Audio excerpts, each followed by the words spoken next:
Welcome to the Radonc Smart Review Head and Neck Cancer series. And welcome to Foundations 9. This is really our planning workshop. We're going to focus on the essential techniques IMRT, VMAT, Protons, and I think most importantly, the foundational hierarchy of organ at-risk priorities. Exactly.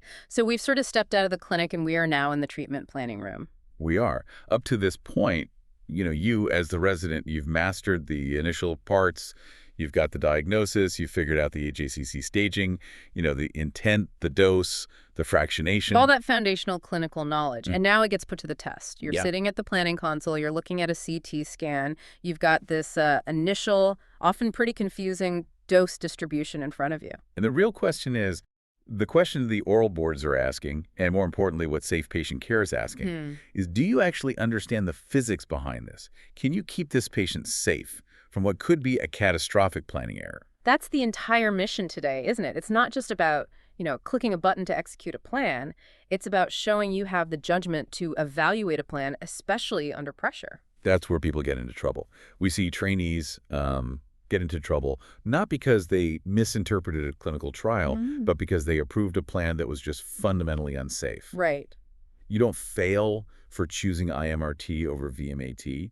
You fail because you approve a plan that violates a hard constraint, like the spinal cord limit. Or you miss a high probability of a preventable toxicity, like, severe xerostomia. Or, and this is a big one, failing to recognize that the anatomy has changed mid-treatment, and now the dose is shifting into a critical neurological structure. Those are pure planning safety failures, and they're unacceptable. Okay, so to ground this whole technical discussion, we really need a scenario, something that pushes the limits of planning precision. I think we have a classic board setup that's designed to test exactly this, your priority setting. Let's do it. All right, so let's introduce our central clinical case. We have a 45-year-old male. He has a T3N2 per the AJCC 8th edition EBV positive nasopharyngeal carcinoma. So young patient, very aggressive tumor. We're going for a definitive cure here with concurrent chemoradiation. And when you look at the imaging, the structural challenge is it's immediately obvious. The primary tumor is large, it's invading the clivus, so the bone at the base of the skull, and critically, it is directly abutting the left optic canal. And the nodal disease isn't simple either. You have bilateral retropharyngeal nodes, which are notoriously difficult to track, plus bulky level 2 disease. I mean, this forces you to cover a massive, complex, and really high-stakes target volume. The prescription is 70 gray and 33 fractions to the gross disease, the GTV, with the usual dose painting to intermediate and elective volumes. But you hit a snag. Immediately, your dosimetrist calls you. Ah, that phone call. That phone call. And they lay out the central conflict. Doctor, I can get full coverage of the tumor, or I can safely spare the left optic nerve below 54 gray, but I can't do both with this photon plan. And that's it. That's the moment. This is where clinical reasoning has to merge with applied physics and priority setting. The consult question we have to answer today is, how do you, the resident, systematically evaluate this plan? And when does that threat to the optic apparatus become the non-negotiable threshold that makes you pull the trigger for protons? Okay. Before we get into the nitty-gritty, the technical workflow, let's lay out that foundation. This is the moment in an exam where you have to demonstrate complete command of the process. So can you walk us through that 60-second board script, that really comprehensive framework that links the clinical decision to the execution? Absolutely. Yeah. And this script, it has to be delivered with confidence, with precision. It shows you control the entire treatment chain. So if I were the resident, it would sound something like this. The patient is a 45-year-old male with locally advanced nasopharyngeal carcinoma planned for definitive concurrent chemoradiation. First, immobilization and simulation. I would immobilize him in a 5-point head, neck, and shoulder thermoplastic mask with strict attention to reproducible neck position and shoulder depression. I would obtain a CT simulation with intravenous contrast and, crucially, fuse a diagnostic magnetic resonance imaging, or MRI scan, for precise skull base and cranial nerve pathway definition. Second, contouring. I would meticulously contour the gross tumor volume, or GTV, as well as the high-risk and elective clinical target volumes, or CTVs, ensuring that the CTVs respect established nasopharyngeal anatomic compartments and nodal drainage roads. I would use daily image guidance to justify a tight 3 to 5 millimeter planning target volume, or PTV margin. Third, plan evaluation and prioritization. Plan evaluation must rigidly prioritize serial organ at risk, or OAR, Hard constraints, specifically the spinal cord, brainstem, optic nerves, and chiasm over marginal improvements in target coverage. If an acceptable photon IMRT or VMAT plan cannot achieve safe optic apparatus limits without clinically unacceptable undercoverage, I would immediately refer the patient for intensity-modulated proton therapy. The goal of this escalation is to leverage Proton's superior conformality and lack of exit dose in a complex skull-based geometry to meet the hard OAR constraints while maintaining oncologic coverage. That framework is perfect. It's perfect because it shows that radiation planning isn't some kind of art form. It's a rigid 7-step sequence. And the sequence itself is so important, right? It is. If you skip a step or you reverse the priority of a step, you're just introducing the risk of error. So let's detail that core sequence. The 7 steps every resident has to internalize. This is really the procedural backbone for every challenging case, from nasopharynx all the way to prostate. Right. It starts, logically, with step 1, immobilization. You have to fix the patient and the target in a reproducible position. If you can't hold them still, everything else is just guesswork. And then step 2, simulation imaging. Getting that high-quality CT scan, ideally with contrast. Which is immediately followed by step 3, which for head and neck is just crucial, image fusion, bringing in the MRI data. And steps 4 and 5 are the core of contouring. Your first contour targets, GTV, CTV, PPV, you're defining the enemy, and then often at the same time you contour OARs, defining all the vulnerable structures you have to protect. Okay, so once all the anatomy is defined, we move to the computer, to the optimization engine. Step 6, inverse plan and set priorities. This is where you translate your clinical rules into the planning system's language. You're telling it what's non-negotiable, what's a hard constraint, and what's just desirable, a soft constraint. And you run the initial plan, whether that's IMRT or VMAT. And then the final, most crucial step, the one that, as you said, separates a technician from a clinician. Evaluation. This is everything. Meticulously reviewing the dose volume histogram, or DVH, checking the isodose lines with your own eyes, verifying your image-guided radiation therapy, or IGRT, strategy, and critically setting up a monitoring schedule for any anatomy changes that might require you to adapt the plan later.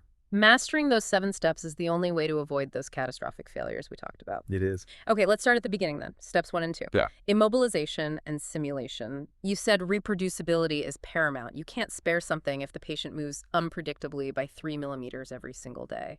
That's exactly right. I mean, for head and neck, you're delivering incredibly high doses right next to critical serial structures over 33 fractions. A tiny cumulative error of just 1 millimeter a day can completely negate the safety margin on a hard constraint. So what's the gold standard here? The gold standard is a tight 5-point thermoplastic mask. It has to cover the head, the neck, and the shoulders. And the shoulders are really important because they often get in the way of the beam, especially when you're treating low neck nodes like level 4 and 5. Sometimes you need pretty aggressive shoulder depression techniques to get clear beam paths. And what about the selective use of things like intraoral devices, a bite block or a stent? We do use them, but selectively. A bite block or a tongue depressor can serve 2 main purposes. One is just better reproducibility, keeping the oral cavity in a constant position. The other is that you can potentially reduce the dose to uninvolved oral mucosa or tongue, which can make a huge difference in acute mucositis. But there's a major caveat there, isn't there? A huge clinical caveat. You have to be absolutely certain the device is not concealing or covering up any gross disease, particularly if you're treating the lower gingiva or floor of mouth. That would compromise your oncologic coverage. So, safety first, always, but never at the expense of a cure. Okay, now for imaging. We've said thin slice CT sim, but why is contrast injection so strongly preferred in head and neck planning, even if the diagnostic CT was already done? Contrast is a critical tool for differentiation, especially in a post-op setting or an inflammatory setting. In the nodal regions, contrast helps you define the true boundary of a suspicious or bulky node to your GTV, and it helps you distinguish it from adjacent blood vessels like the carotid artery. Right, which could be right in the high-dose region. Exactly. Without contrast, you might mistake a vessel for a node, or a node for a vessel. It's a risk of error you don't need to take. But the real essential, especially for our nasopharynx case, is the MRI fusion. We called planning skull-based disease without an MRI a catastrophic misstep. Why is it so indispensable? Just think about the anatomy at the skull base. You've got the clivus, the cavernous sinuses, all the little foramina where the cranial nerves pass through. It's an incredibly dense area of soft tissue, bone interfaces, and high-risk pathways for microscopic spread. NCT is great for bone. Great for bone, but it's notoriously poor at defining the true soft tissue extent of the tumor at those critical interfaces. MRI gives you superior contrast resolution. It lets you see that subtle infiltration along a bony margin, or crucially, perineural spread, where the tumor is literally tracking along a nerve sheath. So that's why you use the analogy. Right. MRI fusion is your GPS at the skull base. Hmm. If you don't fuse the MRI, you are flying blind. You have no idea what the true microscopic and gross extent of the disease is in these incredibly high-stakes regions. That brings up a technical point residents might overlook. How is that fusion actually done? Are we talking about a rigid registration or a deformable one? That's an excellent point. For the skull base and nasopharynx, you must be aiming for the highest quality rigid registration you can get. You focus on common, fixed bony landmarks, like the clivus and the base of the skull. You need the MRI to align perfectly with the CT in that primary tumor region. Not deformable. Deformable registration, while it can be appealing for some things, can introduce unacceptable geometric distortions right near those critical serial organs, especially if there was a big time gap or a different patient position between the scans. For that critical interface with the optic nerve, that fusion has to be visually verified and just geometrically solid. So once we have our fixed, perfectly imaged patient, we get to target delineation. The philosophy here, you said, has to be anatomy, not just simple geometry. Let's break down that GTV versus CTV distinction. The GTV is the easy part. It's the visible disease you see on CT, PET, or MRI. The CTV is the real intellectual challenge. Because it's what you can't see. Exactly. The CTV represents the microscopic risk, and it must meticulously follow the known lymphatic and anatomic routes of spread. Yeah. You're not just adding a margin.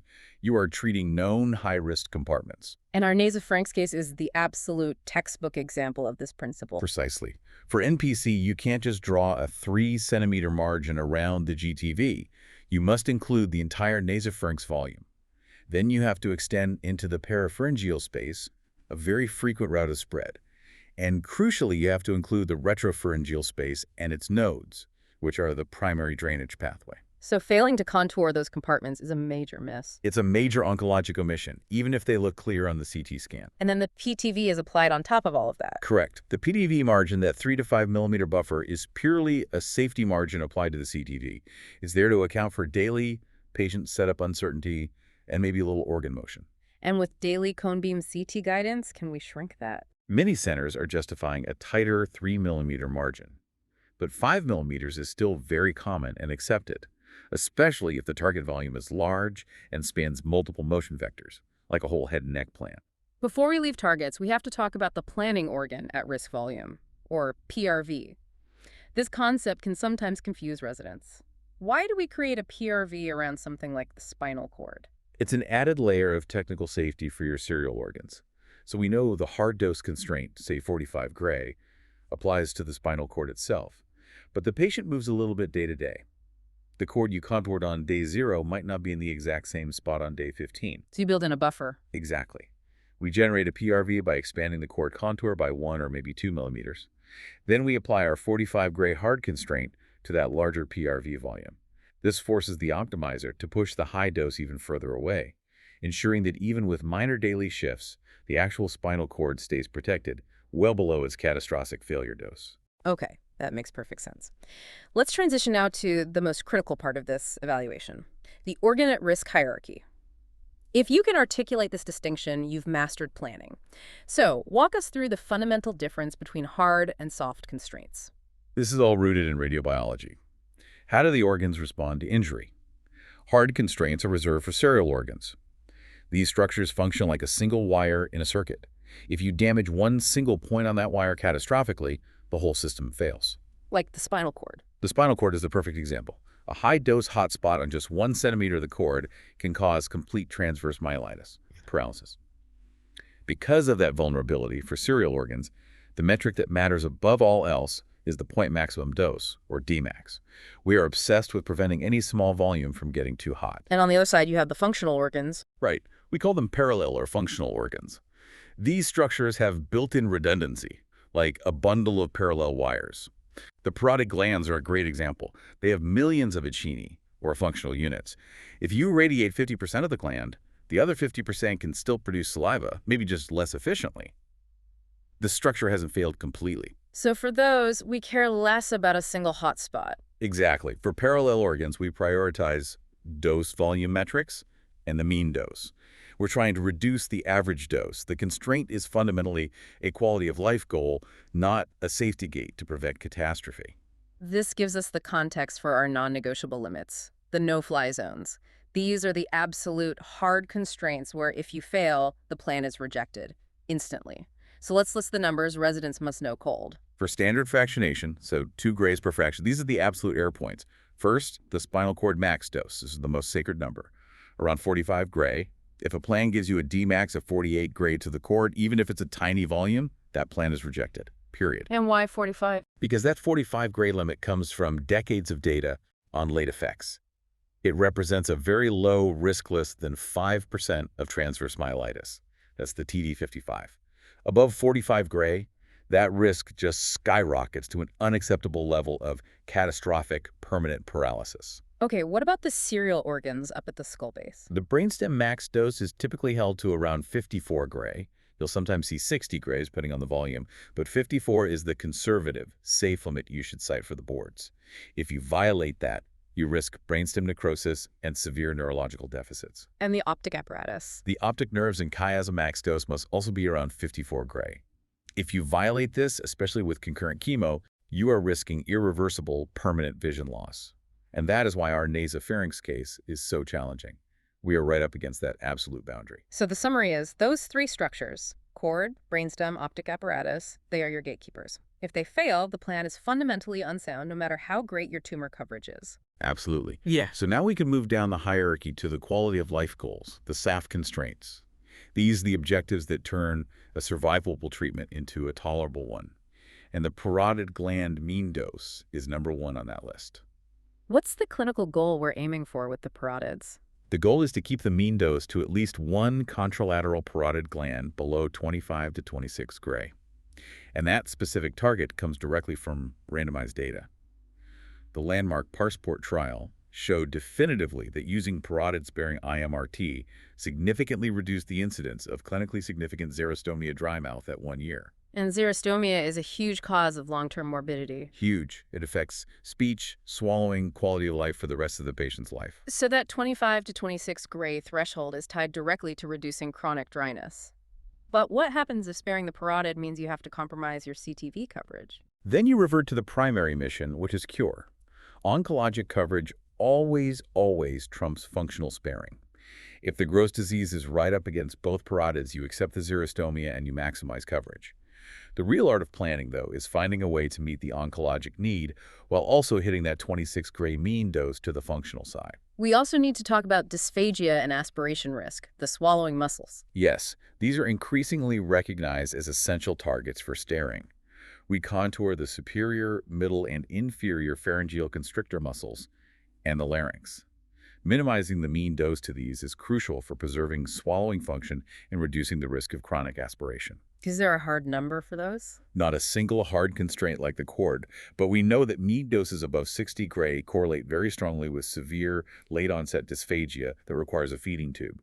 So we aim to keep them as low as possible, ideally below 50 or 55 grays if we can. And a critical one for patients on platinum-based chemo. The cochlear sparing, absolutely. The inner ear, the cochlea, must be rigorously spared, ideally below a Dmax of 35 or 36 gray. And the reason is the concurrent toxicity. Cisplatin, which is the standard chemo for NPC, is intrinsically ototoxic. If we add a high radiation dose to that, the patient faces a devastating risk of permanent hearing loss. You have to account for the combined effects. You must. Okay, finally, what falls into that moderate priorities category? The things we try to meet, but they are negotiable if they conflict with safety or GTV coverage. This would include the mandible dose volume, which we watch to reduce the risk of osteoradionecrosis, ORN. Oh. We also look at the general oral cavity mean dose, which correlates with acute mucositis. Mucositis is miserable, but it's rarely catastrophic like myelitis. Other structures here would be the temporal lobes and skull-base disease and the brachial plexus when you're treating the low neck. They're important, but they are absolutely subordinate to the integrity of the cord, brainstem, and optic apparatus. Okay, so we've defined the targets and the tolerances. Let's talk about the tools we use to get there. IMRT and VMAT are the workhorses. They're both intensity modulation, but what are the technical differences? IMRT is sort of the foundation. It uses fixed field intensity modulation.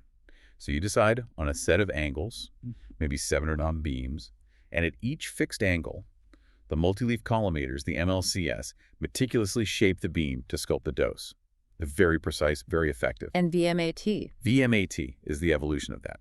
It stands for volumetric modulated arc therapy. Instead of fixed fields, the gantry moves in one or more continuous arcs around the patient.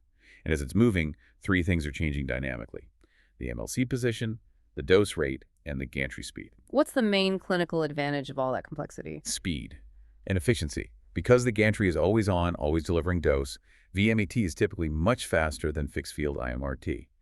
For a head and neck patient who might be anxious or in pain, a 5-minute treatment versus a 15-minute treatment is a massive advantage for their comfort and for reducing motion. Okay, so a faster delivery. But when you're evaluating a VMAT plan, is there a unique technical consideration? You do have to worry a little bit more about plan robustness. Because the dose is delivered from so many angles so quickly, these plans can sometimes be a little sensitive to small rotational setup errors. But for the boards, the main takeaway is that your skill is in defining the priorities, not picking the tool. You have to be able to evaluate DVH curves and catch a dangerous hotspot, whether it came from IMRT or VMAT. All right, let's bring it to the central conflict of our case. Protons. When you have the optic nerve right up against the tumor, this is the final lifeboat. And you said very clearly protons are not a luxury upgrade. That phrase is so critical. Protons are not a general-purpose upgrade for every patient. Protons are a geometry tool.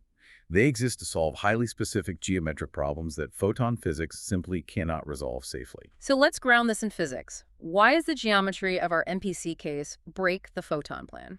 Because photons, by their very nature, have exit dose. They enter the patient, deposit dose on their way to the tumor, and then they keep going out the back, depositing dose to everything beyond the tumor. So in our patient, In our MPC patient, the tumor is invading the clivus, and it's wrapping around the optic nerves and brainstem. If you blast that tumor with photons, the beams have to pass through the chiasm or past the brainstem on the way in, or crucially on the way out. And that inevitable exit dose is what pushes the optic nerve over the 54 gray tolerance, and that's unacceptable. and protons solve this with the Bragg peak. Exactly. Protons are heavier, they're charged particles. They deposit a relatively low dose on the way in, then they release this sharp burst of energy right at the end of their travel, that's the Bragg peak, and then they just stop. There's virtually no dose beyond that point. So with intensity modulated proton therapy, you can basically paint the dose. You can. With IMPT, we can precisely tailor the depth and intensity of those peaks. For the skull base, this means we can target the tumor right up to the boundary of the optic nerve, stop the beam dead at the distal edge of the tumor, and get near zero dose to the structure behind it. It's that improved conformality and the elimination of exit dose that lets us meet the hard 54 gray constraint without compromising tumor coverage. So the geometry is the problem, the Bragg peak is the solution. Give us that board-ready decision rule again, the precise threshold for escalating to a proton consult. The rule is this, and it has to be crystal clear. If a meticulously optimized photon plan IMRT or VMAT cannot meet a hard serial OAR constraint, cord, brainstem, or optics, without creating a clinically unacceptable undercoverage of the GTV, then a proton consultation is appropriate. You have to justify it based on safety and necessity, not just preference. Okay, so we've established the plan has to be safe on day 0. But head and neck anatomy changes so much over 7 weeks of treatment. This is where we have to talk about adaptive planning. What are the common dynamic changes we're looking for? The anatomy changes for 3 main reasons. First, tumor regression. A lot of these tumors, especially EBV-positive NPC and HPV-positive or Frank's cancers, they shrink dramatically, sometimes up to 50% of their volume by week 3 or 4. Which means your original GTV contour is no longer accurate. It's totally inaccurate, and the dose distribution relative to the remaining anatomy is now compromised. Second is weight loss. Patients often lose more than 10% of their body weight because of mucositis and trouble swallowing.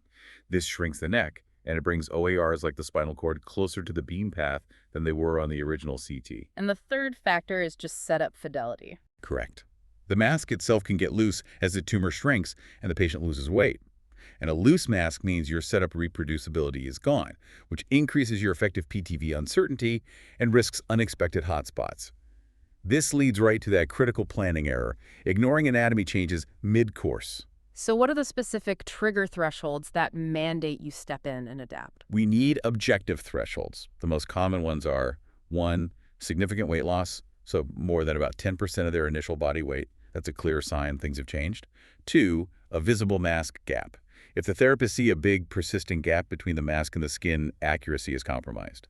And 3, a systematic CBCT shift. Meaning? Meaning, if your weekly cone beam CTS show a critical OAR, like the spinal cord, is consistently moving 3 millimeters into your PTV margin, that's not random error, that's a systematic change. And once you see one of those triggers, what is the mandatory action? The correct action is non-negotiable. You resimulate and replan. You need a fresh, high-quality CT scan to capture the new anatomy. You recontour the shrunken targets and the relocated OARS, and you reoptimize the plan for the remaining dose. It is essential for preventing both tumor underdosing and unexpected OAR overdosing. Okay, let's bring this full circle back to our T3N2 nasopharynx patient, where the photon plan is forcing this painful choice between coverage and vision. How do we execute that final decision? We proceed methodically, using the hierarchy we've already established. Step 1. Before you make any compromise, you have to meticulously verify the imaging fusion and the tumor contact. You have to be 100% certain that the optic nerve limit truly can't be met without compromising the GTV. So check the MRI fusion registration, check the GTV contour, check the optic nerve contour. Check everything. If it's all verified as correct, then the geometric conflict is real. Step 2. You acknowledge the severity. The optic nerve is a serial organ. Vision loss is a catastrophic, irreversible outcome. Therefore, that 54 gray constraint is non-negotiable. So if you're forced to choose, you protect the optic nerve. Precisely.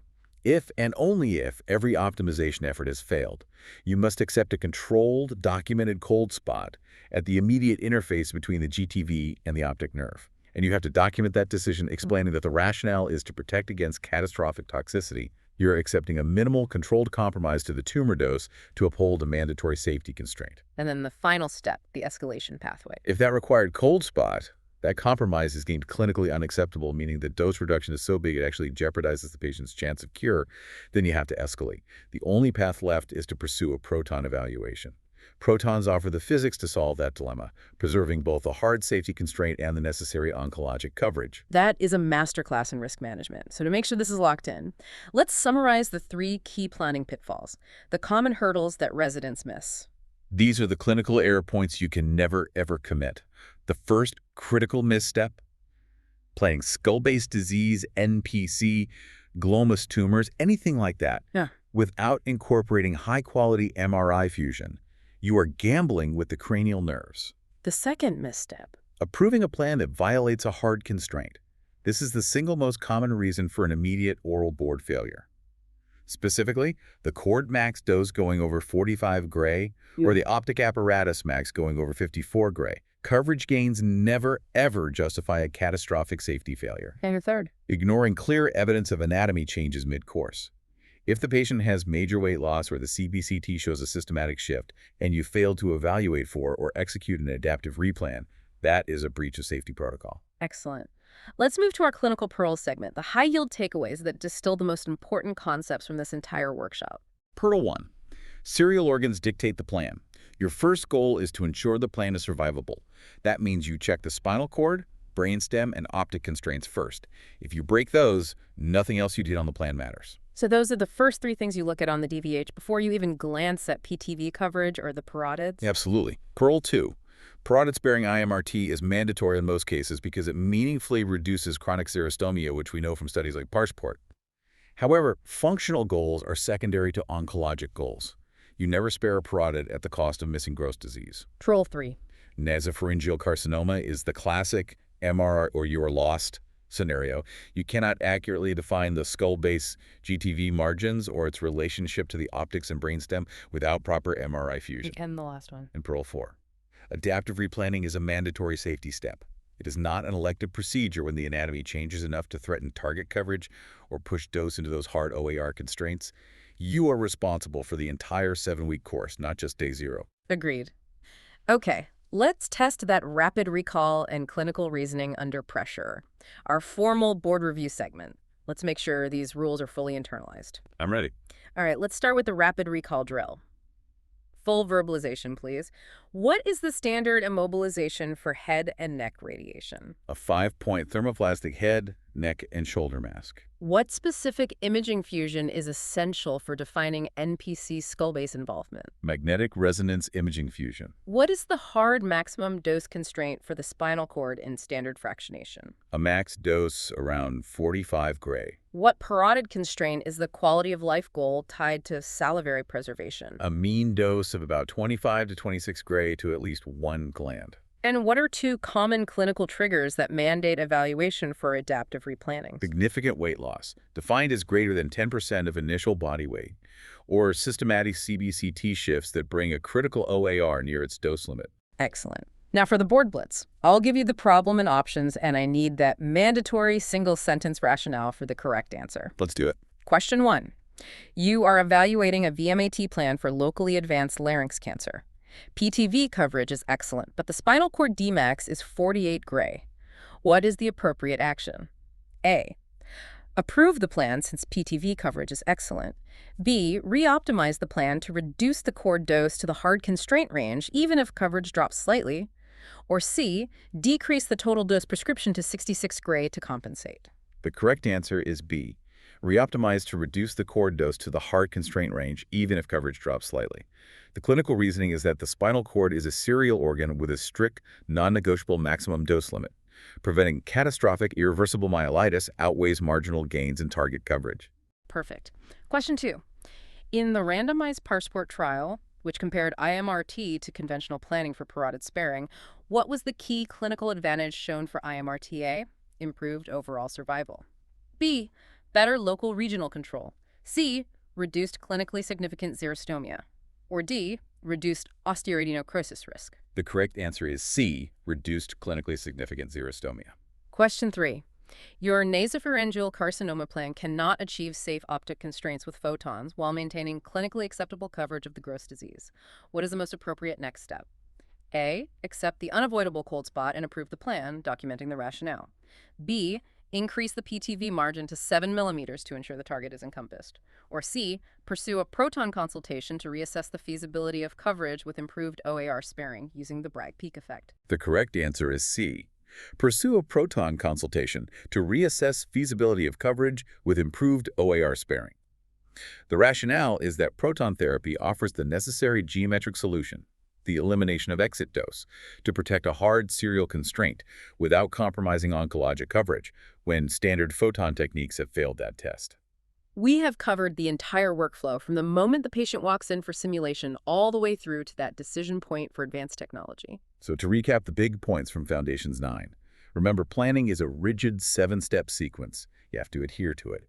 Hard constraints, the 45 gray cord, the 54 gray optics. They are non-negotiable rules, not soft suggestions for the computer. MRI fusion is your absolute GPS for complex skull base and NPC anatomy. It is essential. And remember that IMRT and VMAT are just tools. The critical skill is your evaluation of the dose volume histogram, making sure safety overrides everything else. And finally, dynamic anatomy demands adaptation. If you see major anatomic changes during treatment, you must resimulate and replan to maintain the plan's integrity. I'll leave you with one final provocative thought to consider as you start planning these cases that live right on the boundary of tolerance. When we escalate to protons to protect the optic apparatus, we talk about the biologically effective dose, or BED, and the concept of relative biological effectiveness, or RBE. So how does the current accepted RBE of 1.1 for protons complicate the clinical risk calculation for late high-grade toxicity when you're dealing with such a critical serial organ, right at that 54 gray limit? That's the subtlety of high-stakes planning. A fantastic way to close out this comprehensive review of head and neck planning foundations. Complete practice oral boards at radonsitsmartlearn.com and subscribe to Radon Smart Review for our next episode. Thanks for tuning in.